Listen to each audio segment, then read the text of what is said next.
sector informal de la economía, donde se genera ese empleo precario con niveles de remuneración muchas veces por debajo del salario mínimo, donde los trabajadores que están allí no están protegidos por la seguridad social, no cuentan con los beneficios del seguro social, no tienen seguros de hospitalización, cirugía, maternidad, no cuentan con posibilidades de capacitación técnica y productiva, no cuentan con aportes para la política habitacional, llegó al 53%. Y la situación de la población en condición de pobreza llegó a estar en el 62.1% de personas pobres y 29.8% en situación de pobreza extrema. Y en materia de distribución factorial del ingreso, este gráfico muestra cómo, si bien es cierto que a partir del referéndum revocatorio, donde como dije antes, se ratifica al presidente y se da un proceso de recuperación sostenida de la economía que ya llega a 19 trimestres consecutivos, y donde se han apreciado mejoras en el ingreso real de los trabajadores, una reducción significativa en la tasa del desempleo, una reducción en los índices de pobreza. Lo cierto es que también en la distribución factorial del ingreso, la misma ha sido cada vez más favorable a el capital en menoscabo de la participación del factor trabajo en la distribución del ingreso factorial. Eso, por supuesto, generó entonces todo un debate a nivel del propio gobierno, a nivel del gabinete económico, donde el planteamiento era, bueno, pero ¿cuál es la economía que está creciendo de manera sostenida a lo largo de todos estos trimestres? ¿De qué manera se expresa ese crecimiento económico en una mejora de las condiciones de vida y el grado de bienestar de los trabajadores? ¿De qué forma esa recuperación del Producto Interno Bruto está justamente manifestándose en una distribución progresiva del ingreso o en nuevas relaciones de propiedad? Y empieza entonces a darse una discusión donde se empiezan también a aclarar lo que son los rumbos y las orientaciones, las líneas maestras de lo que debe ser la política económica, la política social, donde se empieza a discutir sobre el contenido social de la política económica y el contenido económico de la política social, en función de lograr esos objetivos de inclusión social, de igualdad de derechos, entendiendo aquí por inclusión social la incorporación de toda la población, fundamentalmente la población excluida de la actividad económica y productiva, que como ustedes vieron, los niveles, las tasas de desempleo eran altísimos. Se pasa entonces a concentrar el esfuerzo en un conjunto de políticas que permitan una creciente inclusión de la población en la actividad económica y productiva, con el propósito de superar el desempleo, la pobreza y las desigualdades en la satisfacción de las necesidades básicas y esenciales de trabajo, educación, salud, vivienda. La creciente inclusión social en la actividad económica y productiva, parte que ella es la base, la puerta para el disfrute de esos derechos sociales como condiciones no aceptables de trabajo, de alimentación, de vivienda, etc. En ese propósito de reducir la miseria cero y acelerar la disminución de la pobreza. Se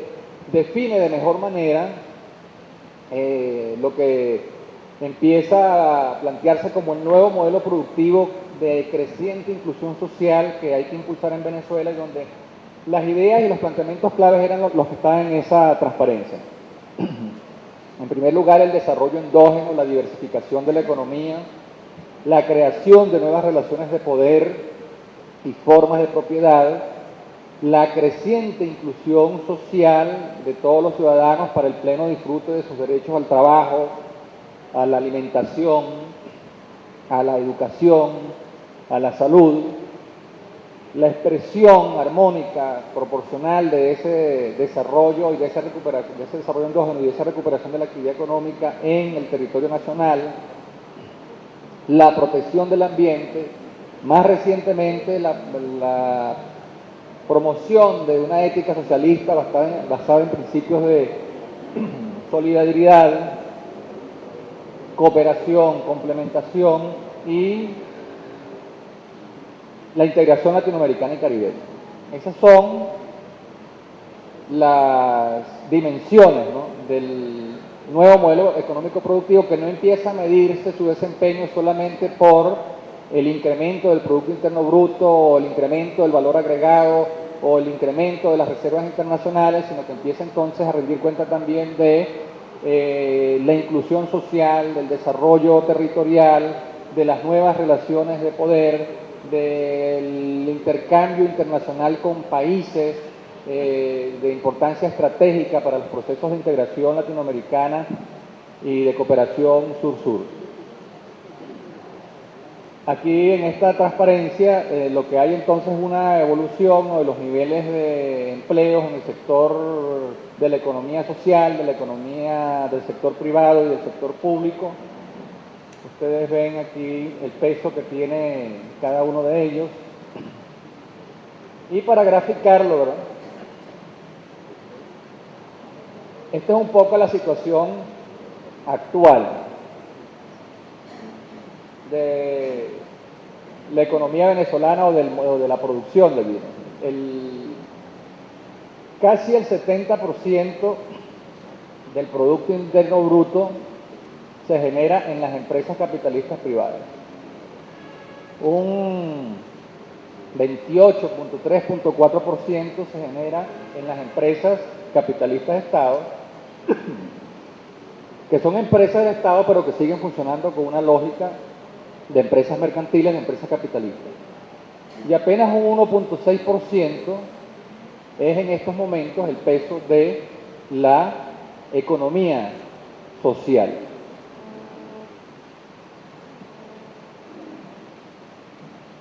Cuando el país sufrió todo el ataque, el golpe de Estado, el paro patronal, el referéndum revocatorio y los niveles de desempleo llegaron a los extremos que ya vimos, el gobierno apostó a la recuperación del aparato productivo. En aquellas circunstancias muchas cooperativas, pequeñas, medianas empresas fueron muy afectadas, cerraron sus puertas. Buena parte de esas industrias estaban trabajando al 40%, al 50% de su capacidad instalada, coapeando para no quebrar, como decíamos entonces, y por eso el grueso de los incentivos públicos, financieros, fiscales, cambiarios, de compras gubernamentales, se orientó a reactivar ese aparato productivo que ya teníamos, ¿no?, conformado fundamentalmente, mayoritariamente, por empresas de naturaleza mercantil. Apostamos a las pequeñas y medianas empresas,